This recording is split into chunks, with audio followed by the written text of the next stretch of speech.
पीले दांत वाली बहू। रंजना कभी ब्रश नहीं करती थी। उसे कितनी बार उसके माँ बापों ने डांटा, लेकिन उसका कोई असर उस पर होता ही नहीं था, जिस कारण उसके दांत पीले पीले हो जाते हैं। और फिर शादी के बाद अरे बहू, वैसे तो तुझ में कोई कमी नहीं है, पर तेरे दांत दांत इतने पीले कैसे हैं बेटा? कैसे मतलब? कोई सर्जरी थोड़ी ना कराई है। वो तो क्या नाम, मैं ब्रश नहीं करती थी तो पीले हो गए। अब क्या करूं? आप कहे तो लाल करवा लूं या फिर काले?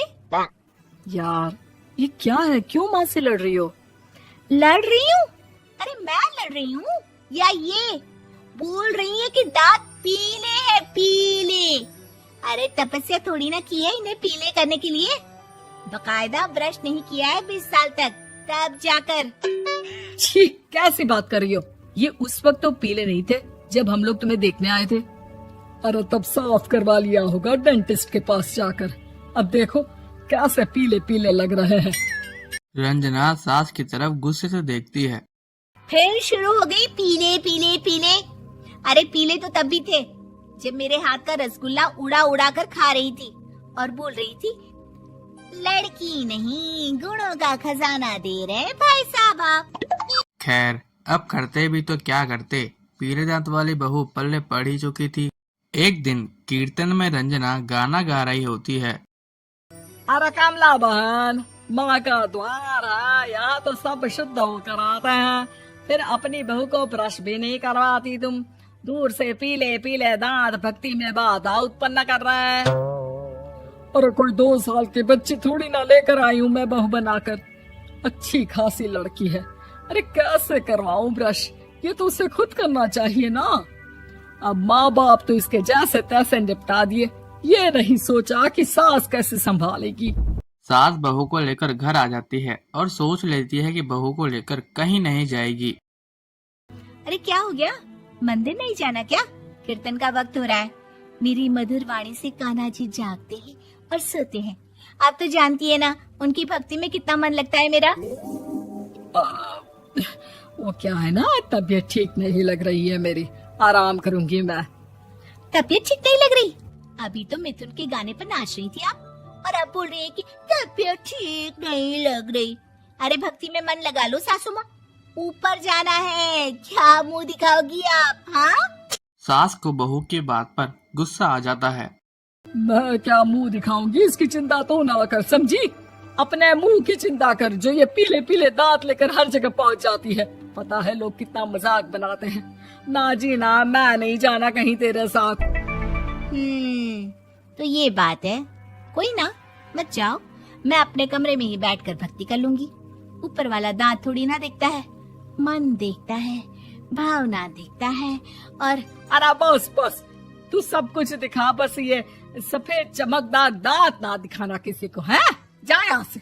बहू को सास की बात का कोई फर्क नहीं पड़ता, वो जैसी थी वैसी ही रहती है। सुबह नहाकर खाना बनाना और खाना खाना और दिन भर कीर्तन भजन करना, और फिर अगले दिन। माँ जी, मैं सहेली के घर जा रही हूँ, शाम को लेट आऊंगी। हाँ हाँ, तो जाना, मैंने कौन सा तेरी आरती करनी है घर पर बैठकर। रंजना अपनी सहेली के घर जाती है, जहाँ पर वो अपनी पार्टी में जाने की तैयारी कर रही होती है। अरे शिखा, कहाँ जाने की तैयारी कर रही है? मैं गलत वक्त पर आ गई क्या? अरे नहीं यार, उल्टा सही वक्त पर आई है। मैंने ये साड़ी और ज्वेलरी निकाली है यार, शाम को इनके ऑफिस की एक पार्टी में जाना है।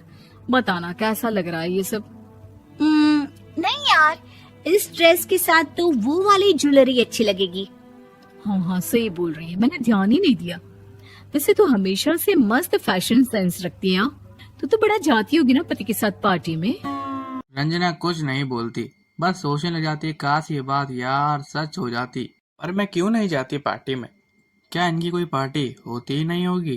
रंजना शाम को घर आती है, अपने पति से सवाल करती है। एक बात बताइए, आप मुझे किसी पार्टी में क्यों नहीं ले जाते? क्या आपके यहाँ ऑफिस में पार्टी नहीं होती? पति बेचारा कहता भी तो क्या, दांत पीले हैं तुम्हारे इसलिए।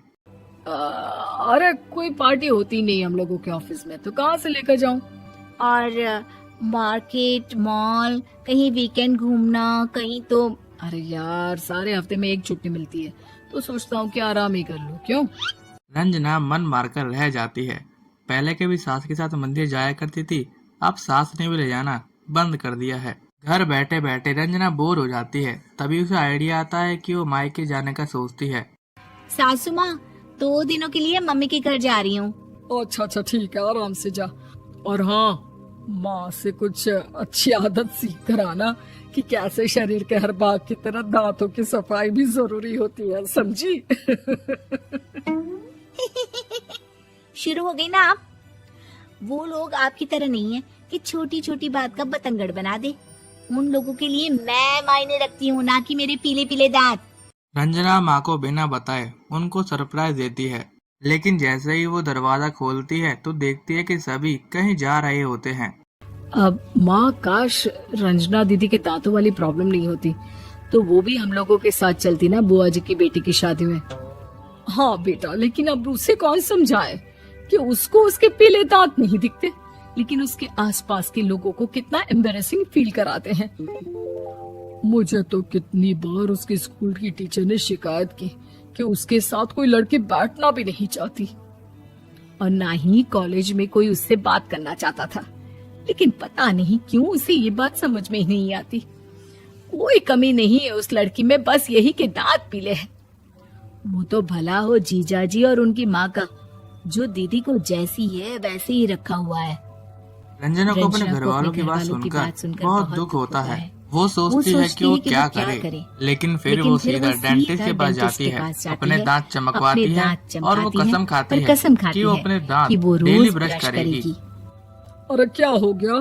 तुम तो 2 दिनों के लिए गई थी ना। पर कोई ना, अच्छा है, चलो आ गई तो। रंजना सास के सामने आकर खड़ी हो जाती है और पूरी स्माइल करती है, उसके चमकदार दांतों को दिखाती हुई। हैं? चले मंदिर। माँ, मुझे माफ कर दीजिए, मैंने आप लोगों को बहुत एम्बैरेसिंग फील करवाया। मैं आज से रोज ब्रश करूंगी।